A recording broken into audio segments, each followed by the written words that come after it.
Hey, welcome everybody. One of the things we're going to spend some time talking about today are the recent protests and unrest and violence and the way that people have been trying to take advantage of that violence and unrest. But before we even do that, one of the things I want to talk about is this broader context in which Donald Trump is running for president as if someone else has been president for the last 4 years. And that's just one aspect of what I want to focus in on today. And that particular aspect is really unlike anything we've seen in the modern political era for presidents running for reelection. Most presidents have run for reelection very clearly on, I've been in charge for 4 years, and we're going to get another 4 years that will be similar to the last four, and that's good. Donald Trump is doing something very, very different, and that's what I want to talk about. Now, before we get into that, I guess it's important to mention I'm leaving a lot out of this analysis in terms of things that Donald Trump is doing. Of course, this has been one of the most dishonest presidencies. The lie count is off the charts, and Donald Trump has been doing a lot of lying to justify his reelection as well. Okay.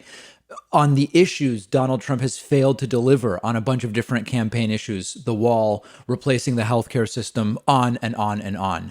But there's a reason that I want to focus in on this particular aspect, because it relates to the sort of gaslighty nature of the campaign, as well as the intellectually compromised element of Donald Trump's electorate, which is that Donald Trump is framing his reelection campaign as if you need to choose him instead of what we've had for the last 4 years. And unfortunately, it's working on a lot of people, as evidenced by some of the interviews when you go to these rallies that Donald Trump has been doing, the RNC, etc.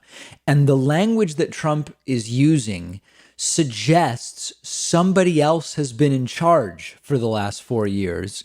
And in order to fix that, Donald Trump must be elected. When you look at this phrase, make America great again, again, that is predicated on the implicit understanding that Trump won in 2016, and for a while he was great, and he made America great again.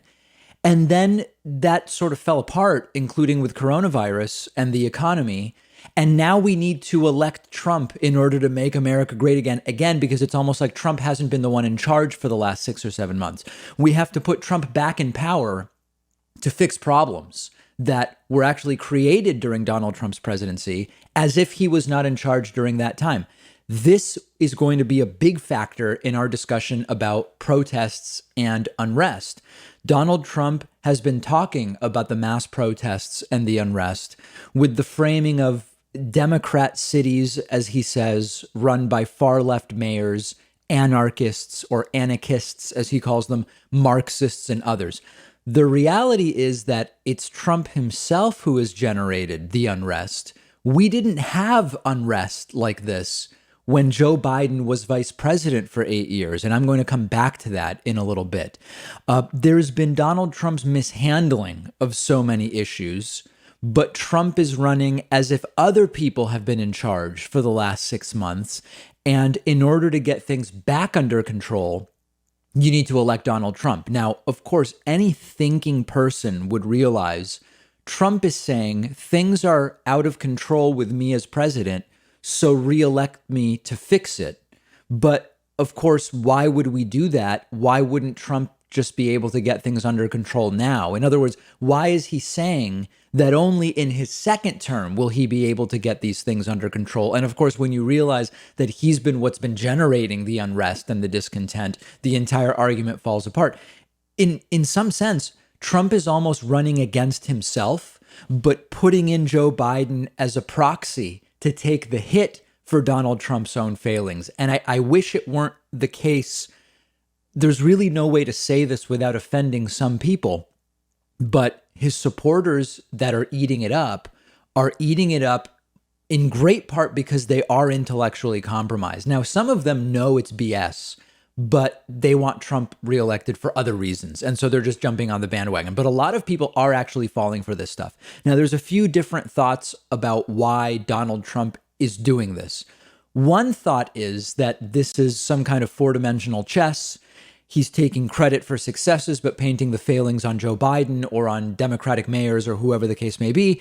And it's all kind of calculated to paint him as the underdog, despite the fact that he's the incumbent, right? We could go into some kind of more complex analysis. The other explanation is way simpler, which is Trump's a one-trick pony.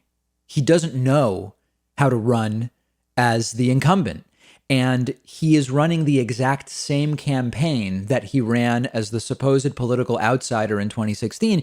He's just running the same campaign, ignoring the fact that he's been the president for 4 years. We really have not seen anything like this, and it's preying upon the most ignorant voters, but that is not a guarantee that it's going to fail to work. It very well could succeed, and this is why I've been sounding the alarm now for several weeks, saying we can't write off what to many of us seem like obviously terrible strategies as ineffective, because it may work. Donald Trump genuinely expects that Americans are going to fall for this, and plenty of Americans are falling for it. Now, the other thing on top of this, which we have to remember, is that Joe Biden was sort of in charge for 8 years. In other words, when Joe Biden was vice president, okay, Barack Obama was the president, but we didn't have in Obama and Biden's America chaos and unrest, the likes of which Donald Trump is now preemptively assigning to Joe Biden. You had Tea Partiers who sometimes protested. You had Ferguson, which was a very different thing than what we have going on right now. You certainly had shootings, but that was a gun problem, which we have not fixed. But things were actually far more calm during the era in which Joe Biden was vice president to the president of the United States. And so even on the facts, you don't even have to hypothesize what it would be like if Joe Biden were president. You can go back and see what things were like when Joe Biden was vice president. And we're going to get into later on in the program, why is it that Trump benefits from chaos and unrest? You would think that if people were thinking clearly, they would say, oh, if there's chaos and unrest while Trump is president, it doesn't make sense to vote for him again to fix it. We should vote for someone else. That would be a logical assessment. I'm going to explain to you later on in the program why that doesn't work, or in other words, why Donald Trump does benefit from the chaos and why he's trying to incite it. But before we go to that, let's talk about the after effects of the Republican National Convention.